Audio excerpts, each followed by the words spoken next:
6. The castle stood atop one of the high grey cliffs which walled in a little bay. Beyond the shore the island climbed steeply toward a gaunt mountain bare of jungle. The sea rolled sullenly against the rocks under a low, gloomy sky thickening with the approach of night. The Brescia rowed slowly into the bay, 20 men at the oars, and the rest standing nervous guard by the rails. On either side the Xanthi cavalry hemmed them in, lancers astride the swimming Catarea, with eyes watchful on the humans, and behind them 3 great sea snakes, under direction of their sorcerers, followed ominously. Imazu shivered. "If they come at us now," he muttered, "we wouldn't last long." "We'd give them a fight," said Corin. "They will receive us," declared Chorzan. The ship grounded on the shallows near the beach. The sailors hesitated. To pull her ashore would be to expose themselves almost helplessly to attack. "Go on, jump to it," snapped Imazu, and the men shipped their oars and sheathed their weapons, waded into the bay, and dragged the vessel up on the island. The chiefs of the Xanthi stood waiting for them. There were perhaps 50 of the reptiles, huge golden forms wrapped in dark flowing robes, on which glittered ropes of jewels. A few wore tall mitres and carried hooked staffs of office. Like statues they stood, waiting, and the sailors shivered. Chorzan, Chryseis, Coron, and Imam walked up toward them, with all the slow dignity they could summon. The Conahorian's eyes sought the huge, wrinkled form of Xathu, king of the Xanthi. The monster's gaze brightened on him, and the fanged mouth opened in a bass croak. "So you have returned to us. You may not leave this time." "Your Majesty's hospitality overwhelms me," said Coron ironically. A stooped old Xanthian beside the king plucked his sleeve and hissed rapidly, "I told you, sire. I told you he would come back with a rune of worlds in his train. Hunt them all down, now, before the fates strike. Kill them while there is time." "There will be time," said Xathu. His unblinking eyes locked with Chorzan's, and suddenly the twilight shimmered and trembled. The nerves of men shook, and, out in the water, the sea beasts snorted with panic.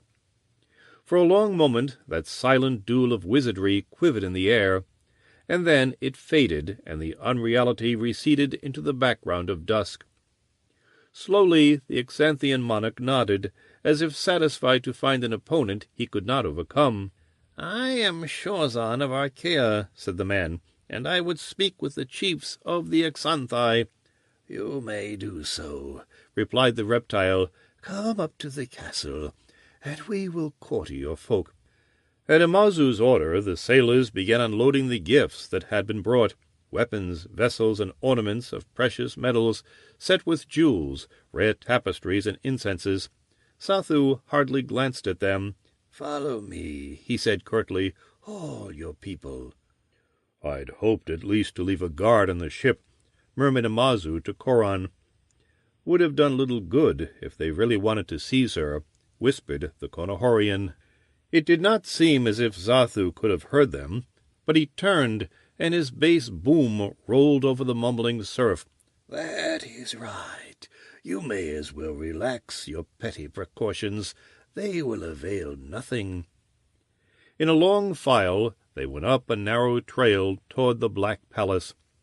The Xanthian rulers went first, with deliberately paced dignity. Thereafter the human captains, their men, and a silent troop of armed reptile soldiery. Hemmed in, thought Coron grimly. If they want to start shooting. Chryseis's hand clasped his, a warm grip in the misty gloom. He responded gratefully. She came right behind him, her other hand on the nervous and growling Irony.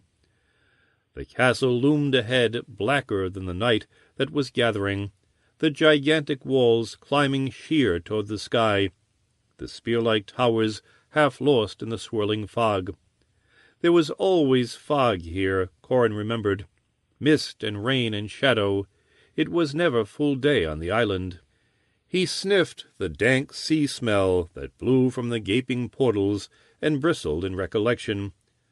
They entered the cavernous doorway and went down a high, narrow corridor which seemed to stretch on forever.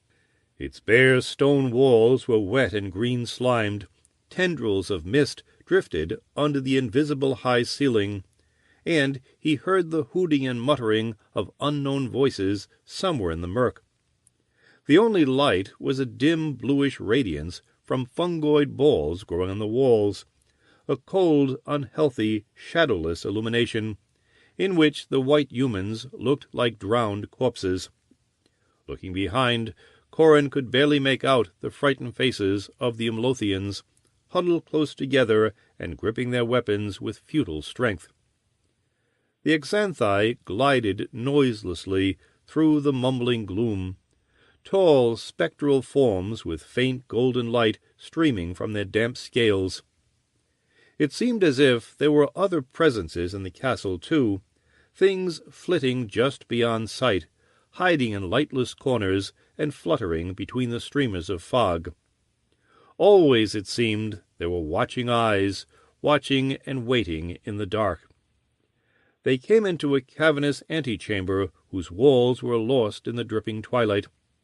Sathu's voice boomed hollowly between the chill immensities of it.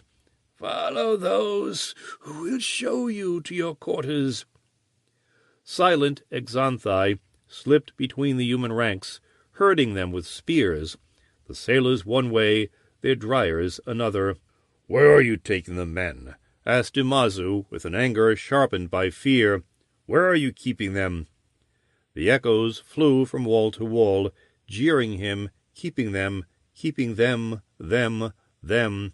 "They go below the castle," said an Xanthian. "You will have more suitable rooms." "Our men, down in the old dungeons."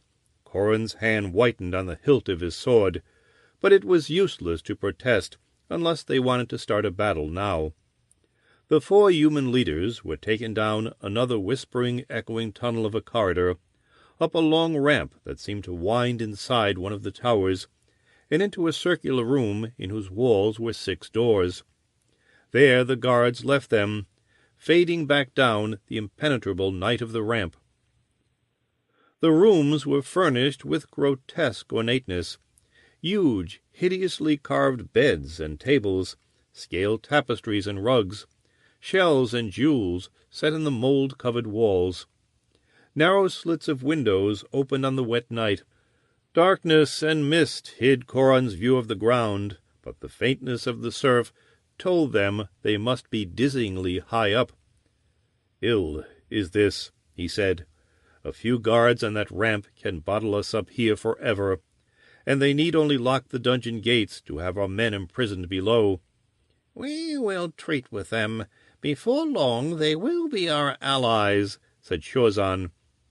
His hooded eyes were on Chryseis. It was with a sudden shock that Corin remembered.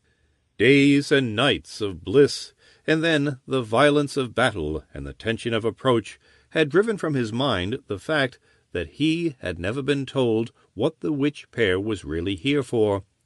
It was their voyage, not his, and what real good could have brought them to this place of evil? He shoved his big body forward, a tawny giant in the foggy chill of the central room. "It is near time I was told something of what you intend," he said. "I have guided you and taught you and battled at your side, and I'll not be kept blindfolded any longer." "You will be told what I tell you, no more," said Shorzan haughtily. "You have me to thank for your miserable life. Let that be enough." "You can thank me that you're not being eaten by fish at the bottom of the sea right now," snapped Corin. "By Brennick Branner, I've had enough of this." He stood with his back against the wall, sweeping them with ice-blue eyes.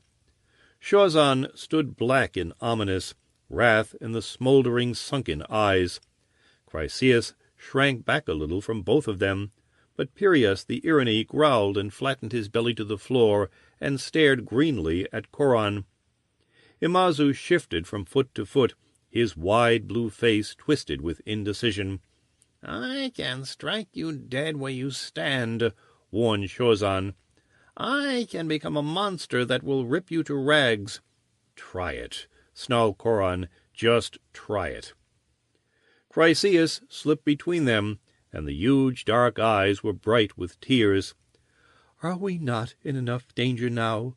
4 humans against a land of walking beasts, without falling at each other's throats? I think it is the witchcraft of Sagu working on us, dividing us. Fight it." She swayed against the Conahorian. "Coran," she breathed, "Coran, my dearest of all, you shall know, you shall be told everything as soon as we dare. But don't you see, you haven't the skill to protect yourself and your knowledge against the Exanthian magic, or against your illogic, beloved." She laughed softly and drew him after her into one of the rooms. "Come, Coran, we are all weary now. It is time to rest. Come, my dear, tomorrow." 7. Day crept past in a blindness of rain. Twice Exanthians brought them food, and once Coran and Imazu ventured down the ramp to find the way barred by spear-bearing reptiles. For the rest, they were alone. It ate at the nerves like an acid. Shorzan sat stiff, unmoving on a couch, eyes clouded with thought. His gaunt body could have been that of a Kramarian mummy. Imazu squatted unhappily, carving one of the intricate trinkets with whose making sailors passed dreamy hours. Coran paced like a caged beast, throttled rage mounting in him. Even Perias grew restless and took to padding up and down the antechamber, passing Coran on the way. The man could not help a half-smile. He was growing almost fond of the Irini and his honest malevolence, after the intriguing of humans and Exanthi. Only Chryseis remained calm. She lay curled on her bed like a big, beautiful animal, the long silken hair tumbling darkly past her shoulders, a veiled smile on her red lips. And so the day wore on. It was toward evening that they heard slow footfalls and looked out to see a party of Exanthi coming up the ramp. It was an awesome sight, the huge golden forms moving with deliberation and pride under the shimmering robes that flowed about them. Some were warriors, with sword-edged pikes flashing in their hands, but the one who spoke was plainly a palace official. "Greetings from Xanthu, king of the demon sea, to Shorzan of Archaea," the voice boomed. "You are to feast with the lords of the Exanthi tonight." "I am honored," bowed the sorcerer. "The woman Chryseis will come with me, for she is equal with me." "That is permitted," said the Exanthian gravely. "And we, I suppose, wait here," muttered Coran rebelliously. "It won't be for long," smiled Chryseis softly. "After tonight, I think it will be safe to tell you what you wish to know." She had donned banqueting dress carried up with her from the ship, a clinging robe of the light-rippling silk of Hyang-Nu, a scarlet cloak that was like a rush of flame, from her slim bare shoulders, barbarically massive bracelets and necklaces, a single fire ruby burning at her white throat. Pearls and silver glittered like dewdrops in her night-black hair. The loveliness of her caught at Coran's throat. He could only stare with dumb longing as she went after Shorzan and the Exanthi. She turned to wave at him. Her whisper twined around his heart. "Good night, beloved." When they were gone, the Irini padded after them. Imazu gave Coran a rueful look and said, "So now we are out of the story." "Not yet," answered the Conahorian, still a little dazed. Oh yes. Surely you do not think that we plain sailormen will be asked for our opinions?" "No, Coran, we are only pieces on Shorzan's board. We've done our part, and now he will put us back in the box." Chryseis said. Imazu shook his scarred, bald head sadly. "Surely you don't believe a word that black witch utters." Coran half drew his sword. "I told you before that I'd hear no word against Chryseus," he said thinly. "As you will. It doesn't matter anyway. But be honest, Coran. Strike me down if you will, it doesn't matter now, but try to think. I've known Chryseus longer than you, and I've never known anyone to change their habits overnight for anyone. She said, 'Oh, I think she likes you in her own way. You make as handsome and useful a pet as that Irony of hers. But whatever else she is after, it is something for which she would give more than the world, and not have a second thought about it.'" Coran paced unhappily. "I don't trust Shorzan," he admitted. "I trust him as I would a mad Ferax, and anything Sathu plans is evil." He glared down the cavernous mouth of the ramp. "If I could only hear what they say." "What chance of that? We're under guard, you know." "Aye, so, but—" Struck with a sudden thought, Coran went over to the window. The rain had ceased outside, but a solid wall of fog and night barred vision. It was breathlessly hot, and he heard the low muttering of thunder in the hidden sky. "It's a warren of tunnels and corridors, but I could find my way to the feasting hall." "If they caught you, it would be death," said Amazu uneasily. Coran's grin was bleak. "It will most likely be death anyway," he said. "I think I'll try." "I'm not as spry as I once was, but—" No, Amazu, you had best wait here. Then if anyone comes prying and sees you, he'll think we're both here. Maybe." Coran slipped off tunic and sandals, leaving only his kilt. He hung his sword across his back, put a knife in his belt, and turned toward the window. "I may be all wrong," he said. "I should trust Chryseus, and I do, Amazu, but they might easily overpower her, and anything is better than this waiting like beasts in a trap." "The gods be with you, then," said Amazu huskily. He shook a horny fist. "To hell with Shorzan. I've been his thrall too long. I'm with you, friend." "Thanks." Coran swung out the window. "Good luck to both. To all of us, Amazu." The fog wrapped around his eyes like a hood. He could barely see the shadowy wall, and he groped with fingers and toes for the vines. One slip, one break, and he would be spattered to red ruin in the courtyard below. Down and down, twigs clawed at him. The branches were slick in his hands, buried under a smother of leaves. His muscles began to ache with the strain. Several times he slipped and saved himself with a desperate, clawing grip. Something moaned in the night under the deepening growl of thunder. He clung to the wall and strained his eyes down. A breath of wind parted the fog briefly into ragged streamers, through which winked the savage light of a bolt of lightning, high in the murky sky. Down below was the courtyard. He saw the metallic gleam of scales, guards pacing between the walls. Slowly he edged his way across the outjutting tower to the main wall of the castle. Slantwise he crept over its surface until a slit of blackness loomed before him, another window. He had to squeeze to get through, the stones scraping his skin. For a moment he stood inside, breathing heavily, the drawn sword in his hand. There was a corridor stretching beyond this room, on into a darkness lit by the ghostly blue fungus glow.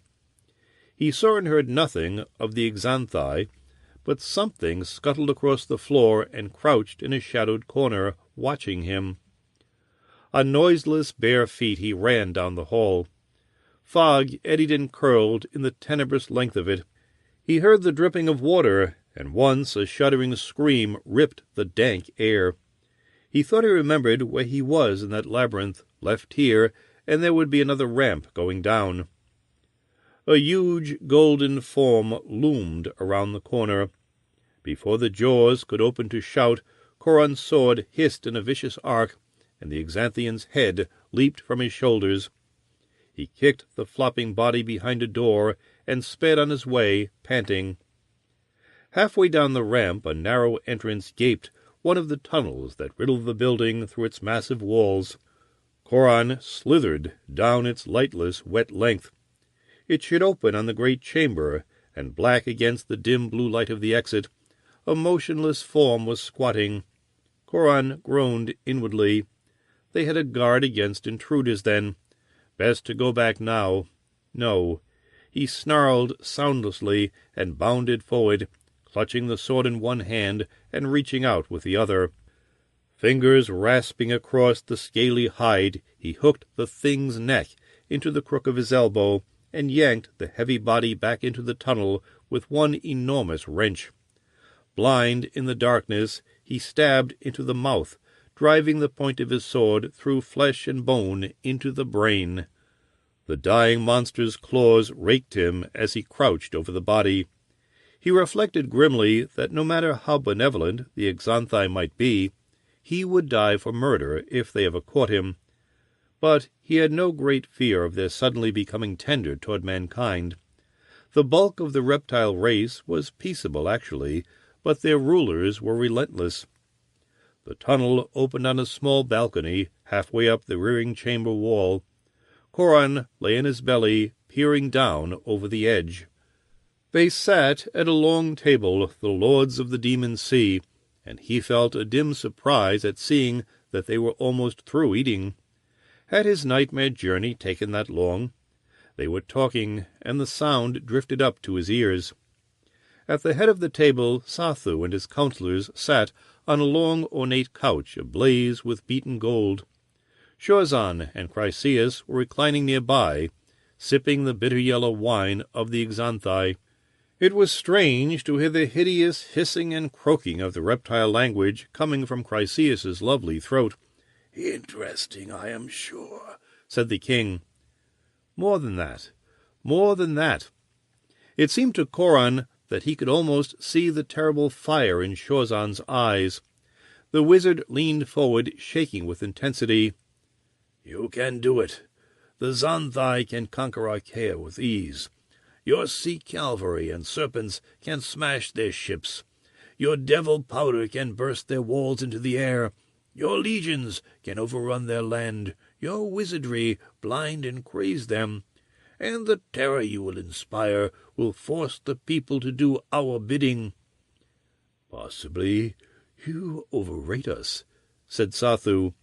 "It is true that we have great numbers and a strong army, but do not forget that the Exanthi are actually a more peaceful race than men. Your kind is hard and savage, murdering even each other, making war simply for loot or glory or no real reason at all. Until the king race arose, the Xanthi dwelt quietly on the sea bottom, and a few small islands without wish to harm anyone. They have not even the natural capacity for magic possessed, however undeveloped, by all humans. As a result, they are much more susceptible to it than men. Thus, when the king race was born with such powers, they were soon able to control all their people and make themselves the absolute masters of the Exanthi. But we, kings and wizards and lords of the demon sea, are all one interbred clan. Without us, the Exanthi power would collapse. They would go back to what they were. Even Exanthi science is all our making. We, the king race, developed the devil powder, and all that we have ever made is stored in the dungeons of this very building, enough to blow it into the sky." Sathu made a grimace, which might have been a sardonic smile. "Do not read weakness into that admission," he said. "Even though all the lords who make Exanthian might are gathered in this one room, that power is still immeasurably greater than you can imagine. To show you how helpless you are, your men are locked into the dungeons, and your Gias has been lifted from their minds." "Impossible," gasped Shorzan. "A Gias cannot be lifted." "But it can. What is it but a compulsion implanted in the brain, so deeply as to supersede all other habits? One mind cannot erase that imposed pattern, but several minds working in concert can do so, and that I and my counselors have done. As of today, your folk are free in soul, hating you for what you made them. You are alone." The great scaled forms edged closer menacingly. Coran's fist clenched about his sword if they harmed Chryseis. But she said coolly, "It does not matter. Our men were simply to bring us here, nothing else. We can dispense with them. What matters is our plan to impose magic control over Akera." "And I cannot yet see what benefit the Exanthi would get out of it," said Sathu impatiently. "Our powers of darkness are so much greater than yours already that—" "Let us not use words meant to impress the ignorant among yourselves," said Chryseis scornfully. "Every sorcerer knows there is nothing of heaven or hell about magic. It is but the imposition of a pattern on other minds. It creates, by control of the senses, illusions of lycanthropy or whatever else is desired, or it binds the subject by the unbreakable compulsion of a geas. But it is no more than that, one mind reaching through space to create what impressions it wills on another mind. Your devil powder, or an ordinary sword or axe or fist, is more dangerous if the fools only knew." Coran's breath hissed between his teeth. If that, O gods, if that was the secret of the magicians— "As you," said Sathu indifferently. "What matters is that there are more of our minds than your two, and thus we can beat down any attempt you may make against us. So it comes back to the question, why should we help you seize and hold Akera? What will we gain?" "I should say nothing of its great wealth," said Shorzan, "but it is true, as you say, that many minds working together are immeasurably more powerful than one, more powerful even than the sum of all those minds working separately. I have worked with as many as a dozen slaves, having them concentrate with me, so that I could draw their mind force through my own brain and use it as my own, and the results have amazed me. Now, if the entire population of Akera were forced to help us all at one time—" The Exanthi's eyes glittered, and a low murmur rose among them. Shorzan went on rapidly, "It would be power over the world. Nothing could stand before that massed mental force. With us, skilled sorcerers to direct, and the soldiers of Exanthi to compel obedience, we could lay a geas on whole nations without even having to be near them. We could span immeasurably gulfs of space and contact minds on those other worlds which philosophers think exist beyond the upper clouds. We could, by thus heightening our own mental powers, think out the very problems of existence, find the deepest secrets of nature, forces beside which your devil powder would be a spark. Drawing life energy from other bodies, we would never grow old, we would live forever. Sathu, lords of Exanthi, I offer you a chance to become gods." The stillness was broken only by the muttering and whispering of the Exanthi among themselves. Mist drifted through the raw wet night of the hall. The walls seemed to waver, shift, and blur like smoke. "Why could we not do this in our own nation?" asked Sathu. "Because, as you yourself said, the Exanthi do not have the latent mental powers of humans, save for you few who are the masters. It must be mankind who is controlled, with the commoners of your race as overseers." "And why could we not kill you and do this ourselves?" "Because you do not understand humans. The differences are too great.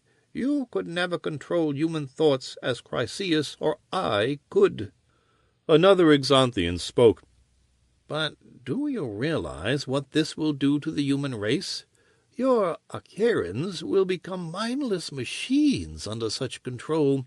Drained of life energy, they will age and die like animals. I doubt that any will live 10 seasons. "What of that?" shrugged Chryseis.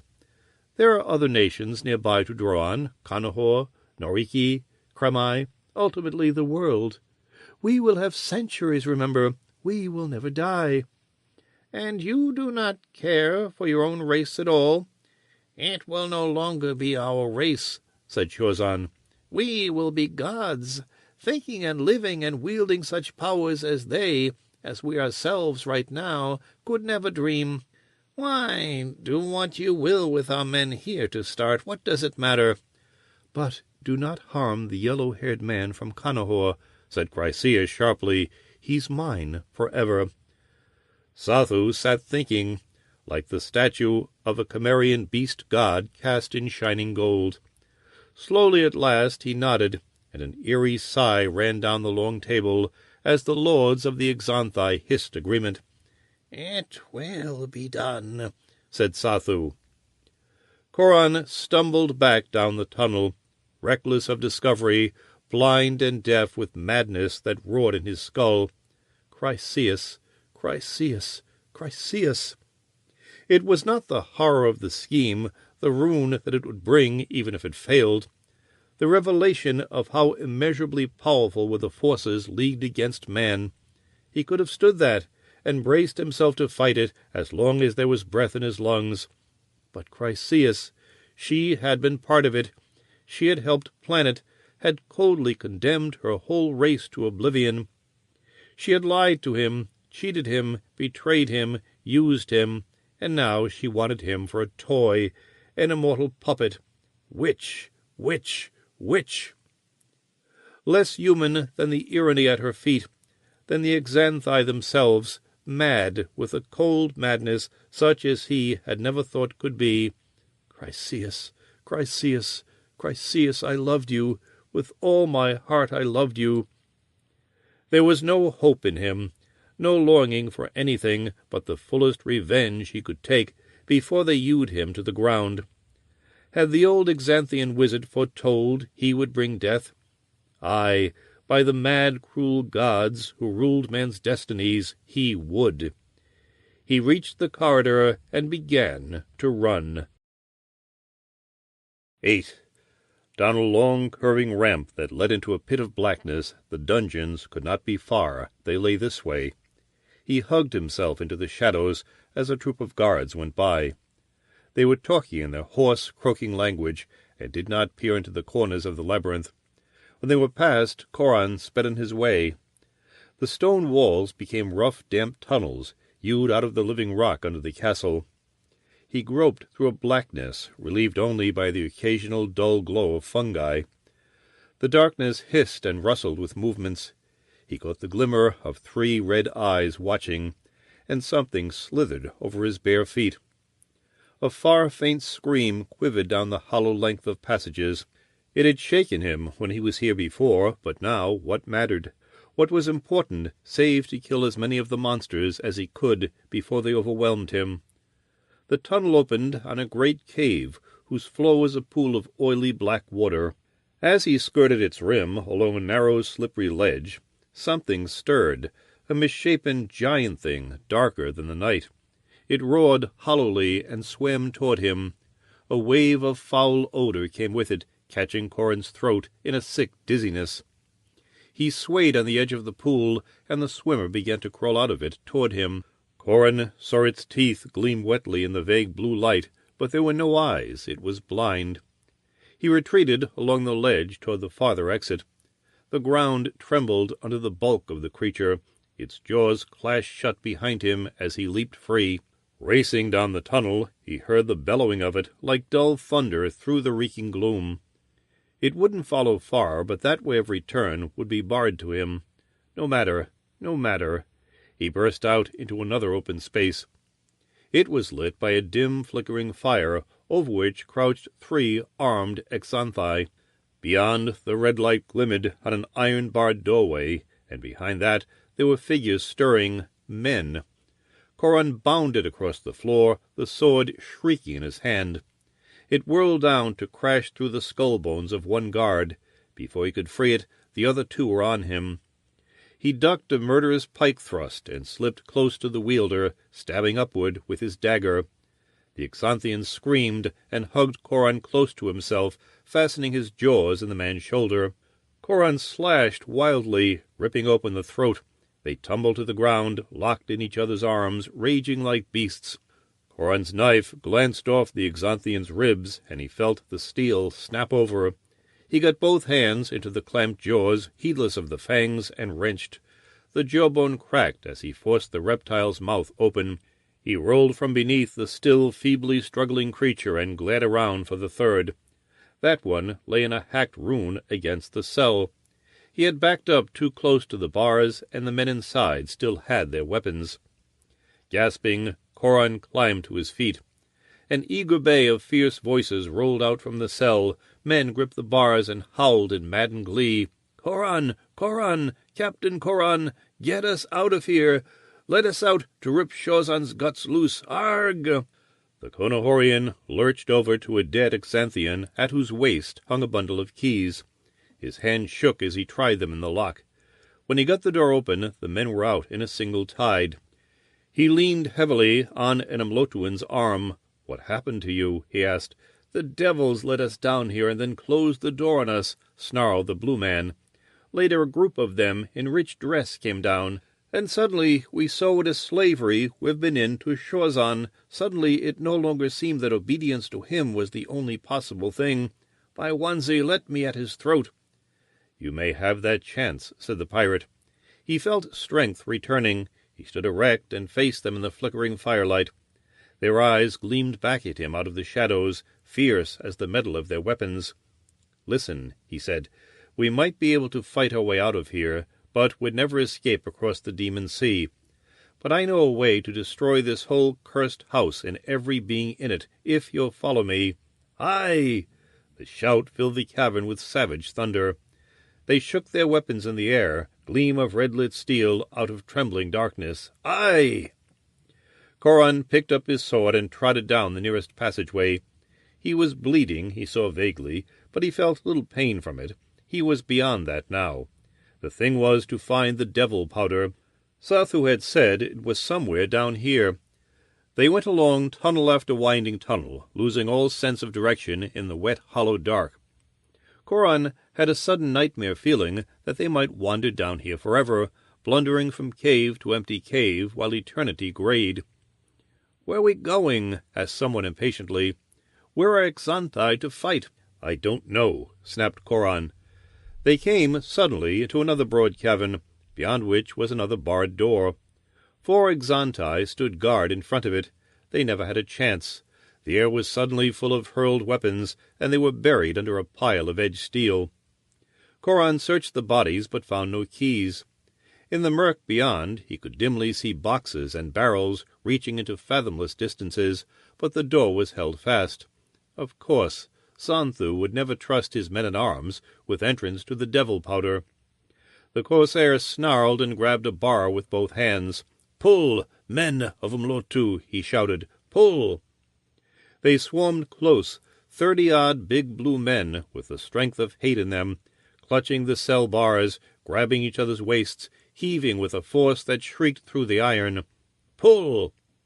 The lock burst, and they staggered back as the door swung wide.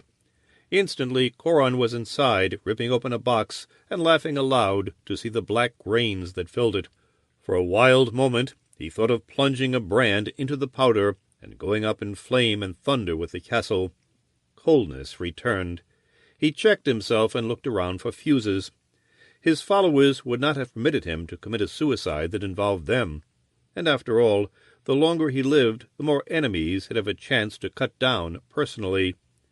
"I've heard talk of this stuff," said one of the men nervously. "Is it true that setting fire to it releases a demon?" "Aye." Coran found the long rope-like fuses coiled in a box. He knotted several together and put one end into the powder. The ignition of one container would quickly set off the rest, and the cavern was huge and filled with many shiploads of sleeping hell. "If we can fight our way to our ship and get dear before the fire reaches the powder," began the Umlotuan. "We can try that, I suppose," said Coran. He estimated the burning time of his fuse from memories of the use he had seen the Xanthi make of the devil powder. Yes, there would be a fair allowance for escape, though he doubted that they would ever reach the strand alive. He touched a stick from the fire to the end of the fuse. It began to sputter, a red spark creeping along it toward the open box. "Let's go!" shouted Coran. They pounded along the tunnel, heedless of direction. There should be an upward-leading ramp somewhere. Ah, there it was. Up its length they raced, past levels of the dungeons toward the main floor of the castle. At the end there was a brighter blue light than they had seen below. Up, up, up, and out. The chamber was enormous, a pillared immensity reaching to a ceiling hidden in sheer height. Rugs and tapestries of the scaled Xanthian weave were strewn about, and their heavy, intricately carved furniture filled it. At the far end stood a towering, canopied throne, on which sat a huge golden form. Other shapes stood around it, and there were pikemen lining the walls at rigid attention. Through the haze of mist and twilight, Coran saw the black robe of Shorzan and the flame-colored cloak of Chryseis. He shrieked an oath and plunged for them. A horn screamed, and the guards sprang from the walls to form a line before the throne. The humans shocked against the Xanthi with a fury that clamored through the building. Swords and axes began to fly. Coran hewed at the nearest grinning reptile face, felt the sword sink in, and roared the war-cry of Conahor. He spitted the monster on his blade, lifted it, and pitchforked it into the ranks of the guards. Sathu bellowed and rose to meet him. Suddenly the Xanthian king was not there. It was a tentacled thing from the sea-bottom that filled the room, a thing whose bloated dark body reared to the ceiling. Someone screamed. Fear locked the battlers into motionlessness. Magic! It was a sneering rattle in Coran's throat. He sprang into the very body of the sea creature. He felt the shock of striking its solid form, the rasp of its hide against him, the overwhelming poisonous stench of it. One tentacle closed around him. He felt his ribs snapping and the air popping from his burst lungs. It wasn't real, his mind gasped through the whirling agony. It wasn't real. He plowed grimly ahead, blind in the illusion that swirled around him, striking. Dimly, through the roaring in his nerves, he felt his blade hit something solid. He bellowed in savage glee and smote again, and again. The smashing pressure lifted. He sobbed air into himself, and looked with streaming eyes as the giant form dissolved into smoke, into mist, into empty air. It was Sathu writhing in pain at his feet. Sathu with his head nearly chopped off. It was only another dying Xanthian. Coran leaped up onto the throne and looked over the room. The guards and the sailors were still standing in shaken silence. "Kill them!" roared the pirate. "Strike them down!" Battle closed again with a snarl and a clang of steel. Coran glared around after another Xanthi of the sorcerer breed. There were none in sight. They must prudently have fled into another part of the castle. Well, let them. But other Xanthi were swarming into the chamber. Battle horns were hooting, and the guttural reptile voices crying a summons. If the humans were not to be broken by sheer numbers, they have to fight their way out soon. And down in the dungeons a single red spark was eating its way toward a box of black powder. Coran jumped down again to the floor. His sword leaped sideways, cut an Xanthian spine across, bit the tail from another. "To me!" he bawled. "Over here, men of Mlothu!" The blues heard him and rallied, gathering into compact knots that slashed their way toward where his dripping sword whined and thundered. He never stopped striking. He drove the reptiles before him until they edged away from his advance. The men formed into one group, and Coran led it across a floor in a dash for the looming doorway. A red thought flashed across his brain. Where were Shorzan and Chryseis? The Xanthi scattered before the desperate human rush. The men came out into a remembered hallway. It led to the outside, Coran recalled. By Brannock Branor they might escape yet. Coran, you sea-devil, I knew it was your doing." The Conahorian turned to see Imazu bounding toward him with a bloody axe in one hand. Imazu, thank all the gods, Imazu was free. "I heard a noise of fighting, and the tower guards went off toward it," gasped the Mlotuan captain. "So I came too. On the way I met Shorzan and Chryseis." "What of them?" breathed Coran. The blue warrior smiled savagely and flung a red thing down at Corin's feet. "There's Shorzan's scheming head. My woman is free." "Chryseis?" Imazu leaned on his axe, panting. "She launched her urine at me. I ducked into a room and slammed the door in its face, then came here through another entrance." "Chryseis was loose. We've got to get clear," said Coran. "The devil powder is going to go off any time now." The Exanthi were rallying. They came at the humans in another rush. Coran and Imazu and their best men filled the corridor with a haze of steel, backing down toward the outer portal. It was a crazy blur of struggle, hewing at faces that wavered out of night, slapping down thrusts and reaching for the life of the enemy. Men fell, and others took their places in the line. Down the corridor they retreated, fighting to get free, and they left a trail of dead. The end of the passage loomed ahead, and the monstrous iron door was swinging shut. Chryseis stood in the entrance. A wild storm wind outside sent her cloak flapping about her, red wings beating in the lightning-shot darkness about the devil's rage of the goddess' face. "Stay here," she screamed. "Stay here and be cut down, you triple traitor." The nearest Umlotuan sprang at her. The door clashed shut in his face. They heard the great bolt slam down outside. They were boxed in the end of the hall, and the Exanthi need only shoot them down with arrows. Down in the dungeons the fuse burned to its end. A sheet of flame sprang up in the open box of powder, reaching for the stacks around it. 9. The first explosion came as a muffled roar. Coran felt the floor tremble under his feet. Men and Exanthi stood motionless, looking at each other with widening eyes, in which a common doom arose. So it ended. Shorzan and Sathu and their wizard cohorts would be gone, but Chryseis, mad, lovely Chryseis, was loose, and the gods knew what hell she could brew among the leaderless Exanthi. The walls groaned as another boom echoed down their length.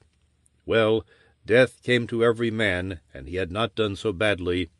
Coran began to realize how weary he was. He was bleeding from wounds, and breath was raw in his lungs. The Umlotuans hammered on the door in panic, but the 20 or fewer survivors could never break it down. The devil powder roared. The floor heaved sickeningly under Coran's feet. He heard the crash of collapsing masonry. Wait, one chance by the gods. Be ready to run out when the walls topple, he shouted. We'll have a little time. The Exanthi were fleeing in terror. The humans stood alone, waiting while the explosions rolled and banged around them. Cracks zigzagged across the walls. Dust choked the dank air. Crash! Coran saw the nearer walls swaying, toppling. The floor lifted and buckled, and he fell to the lurching ground. All the world was an insanity of racket and ruin. The lintel caved in, the portal sagged. Coran leaped for the opening like a pouncing Irony. The men swarmed with it, out through the widening hole, while the roof came down behind them. Someone screamed, a faint, lost sound in the grinding fury of thundering stone. Rocks were flying. Coran saw one of them crack a man's head like a melon. Wildly he ran as the outer facade came down. There was a madness of storm outside, wind screaming to fill the sky, driving solid sheets of rain and hail before it. The incessant, blinding lightning glared in a cold, shadowless brilliance. The bawling thunder drowned the roar of exploding devil powder. They fought out through the courtyard, past the deserted outer gate. There came a blast which seemed to crack the sky. Coran was knocked down as by a giant's fist. He lay in the mud and saw a pillar of flame lift toward the heavens, with the castle fountaining up on its wings. Thunder roared over the earth, shouting to the storm that raged in the heavens. Coran picked himself up and leaned dizzily against a tree stripped clean by the blast. Rain slanted across the ground, churning the mud beneath his feet, the livid lightning glare blazing above. Vaguely, through ringing, deafened ears, he heard the wild clamor of the sea. Looking down the cataract which the upward trail had become, he saw the Brassica rocking in the wind where she lay on the beach. He gestured to Imazu, who staggered up to join him. His voice was barely audible over the shouting wind. "Take the men down there. We can't sail in this storm, but make the ship fast, stand guard over her. If I'm not back when the storm is done, start for home." "Where are you going?" cried the Umalotian. "I'll be back, maybe. Stay with the ship." Coran turned and slogged across the ground toward the jungle. Weariness was gone. He was like a machine running without thought or pain until it burned out. Chryseis would have fled toward high ground, he thought dully. Behind him Imazu started forward, then checked himself. Something of the ultimate loneliness that was in Coran must have come to the Umlotuan. It was not a mission on which any other man might go, and they had to save the ship. He gestured to his few remaining men, and they began the slow climb down to the beach. The castle was a heap of shattered rock, still moving convulsively as the last few boxes of devil powder exploded. The rain boiled down over it, churning through the fragments. Lightning flamed in the berserk heavens. Coran pushed through underbrush that clutched at his feet and clawed at his skin. The sword was still hanging loosely in one hand, nicked and blunted with battle. He went on mechanically, scarcely noticing the wind-whipped trees that barred his way. It came to him that he was fighting for Cromon, the Selasocrat of Akera, ruler by right of conquest of Akonahur. But there were worse things than foreign rule, if it was human, and one of the greater evils had fled toward the mountain. Presently he came out on the bare rocks above the fringe of jungle growth. The rain hammered at him, driven by a wind that screamed like a maddened beast. Thunder boomed and rolled overhead, a roar of doom answering the thud of his heart. The water rushed over his ankles, foaming down toward the sea. She stood waiting for him atop a high, bare hill. Her cloak was drawn tightly about her slender body, but the wind caught at it, whipped and tore it. Her rain-wet hair blew wild. "Coran," she called under the gale. "Coran!" "I am coming," he said, not caring if she heard him or not. He struggled up to where she stood, lined against the sheeted fire in heaven. They faced each other while the storm raged around them. "Coran!" She read death in his eyes as he lifted the sword. Her form blurred. The outlines of a monster grew to his eyes.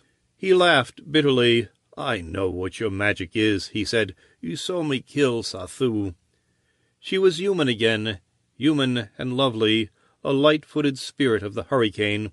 Her face was etched white in the lightning glare. "Perias!" she screamed. The Erinyes crept forth, belly to the ground, tail lashing. Hell glared out of the ice-green eyes. Coran braced himself, sword in hand. Perias sprang, not straight at the man, but into the air. His wings caught the wind, whirling him aloft. Twisting in mid-flight, he arrowed down. Coran struck at him. The Erinyes dodged the blow, and one buffeting wing-tip caught the man's wrist. The sword fell from Coran's hand. At once the Erinyes was on him. Coran fell under that smashing attack. The Erinyes' fangs gleamed above his throat. The claws sank into his muscles. He flung up an arm, and the teeth crunched on it, grinding at the bone. Coran wrapped his legs in a scissor-lock around the gaunt body, pressing himself too close for the clawed hind feet to disembowel him. His free hand reached out, gouging. He felt an eyeball tear loose, and the Erinyes opened his mouth in a thin scream. Coran pulled his torn arm free. He struck with a balled fist at the devil beast, and felt his knuckles break under the impact. But bones snapped. Perias's jaw hung suddenly loose. The Erinyes sprang back, and Coran lurched to hands and knees. Perias edged closer, stiff-legged. Coran stumbled erect, and Perias charged. One great wing smashed out, brought the man toppling back to earth. Perias leaped for his exposed belly. Coran lashed out with both feet. The thud was dull and hollow under the racketing thunder. Perias tumbled back, and Coran sprang on him. The barbed tail slashed, laying Coran's thigh open. He fell atop the struggling beast and got his free hand on the throat. The mighty wings threshed, half-lifting man and Erinyes. Coran pulled himself over on the writhing back. He locked legs around the body, arms around the neck, and heaved. The Erinyes yowled.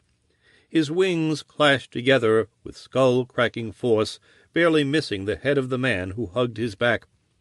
His tail raked against Coran's back, seeking the vitals. Coran gave another yank. He felt the supple spine bending. Heave! Perius lifted a brassy scream. The strange, dry sound of snapping vertebrae crackled out. Coran rolled away from the threshing form. Perius gasped, lifted his broken head, and looked with filming green eyes at Chryseis, where she stood unmoving against the white fire of the sky. Slowly, painfully, he dragged himself toward her. Breath rattled in and out of his blood-filled lungs. "Perius!" Chryseis bent over to touch the great head. The Erinyes sighed. His rough tongue licked her feet. Then he shuddered and lay still. "Perius!" Coran climbed to his feet and stood shaking. There was no strength left in him. It was running out through a dozen yawning wounds. The ground whirled and tilted crazily about him. He saw her standing against the sky, and slowly, slowly he came toward her. Chryseis picked up a stone and threw it. It seemed to take an immense time, arcing toward him. Some dim corner of his buckling consciousness realized that it would knock him out, that she could then kill him with the sword and escape into the hills. It didn't matter. Nothing mattered. The stone crashed against his skull, and the world exploded into darkness. 10. He woke up slowly and painfully, and lay for a long time in a state of half-awareness, remembering only confused fragments of battle and despair. When he opened his eyes, he saw that the storm was dying. Lightning was wan in the sky, and thunder mumbled farewell. The wind had fallen, the rain fell slow and heavy down on him. He saw her bending over him. The long wet hair tumbled past her face to fall on his breast. He was wrapped in her cloak, and she had ripped bandages from her robe for his hurts. He tried to move, and could only stir feebly.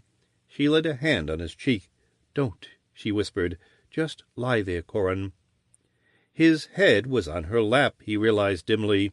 His eyes questioned her. She laughed softly under the falling rain. "Don't you see?" she said. "Didn't you think of it? Chorzan's Gias was put on me as a child. I was always under his will. Even when he was dead, it was strong enough to drive me along his road. But I love you, Coran. I will always love you.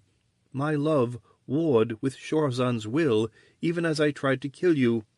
And when I saw you lying there helpless after such a fight as no man has ever waged since the gods walked the earth, I tried to stab you, and I couldn't. Chorzan's Gias was broken." Her hands stroked his hair. "You aren't too badly hurt, Coran.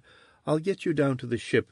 With my witch's powers we can win through any Exanthi who try to stop us. Not that I think they will, with their leaders destroyed.